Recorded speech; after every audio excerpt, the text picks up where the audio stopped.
Ako Bicol Party List nag-abot ng tulong sa mga nasalanta ng bagyo sa Catanduanes. Ang buong detalye ng balita nasa linya ang aming station manager SM Estela Duran.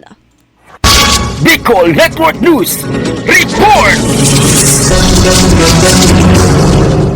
Sako-sakong bigas, kahon-kahong mga dalata, maiinom na tubig at iba pang pangunahing pangangailangan ang ipinadala ng Ako Bicol Party List sa mga nasalanta ng Super Typhoon Pepito sa probinsya ng Catanduanes. Sa tala ng Office of the Civil Defense Bicol, aabot sa 27,000 mga pamilya o katumbas ng 100,000 residente ang apektado sa pananalasa ng bagyo. Ayon kay Ako Bicol Party List Chairman Congressman Elizalde Co, hindi maaaring ipagpaliban ng pagtulong ng Ako Bicol sa mga kababayan nito sa nasabing probinsya na labis na nasalanta ng Super Typhoon Pepito. 3 truck na may kargang 2,500 relief packs mula sa DSWD na naglalaman ng bigas, delata, noodles at marami pang iba ang agad na sinakay sa barko patungo ng Catanduanes. Bukod dito, nakatakda ring magpadala ng mga construction materials tulad ng kahoy, yero, pako at iba pa upang makatulong sa muling pagtayo ng mga nasirang bahay ng mga residente. Samantala, nagpaabot din ng pasasalamat si Congressman Saldi kay House Speaker Martin Romualdez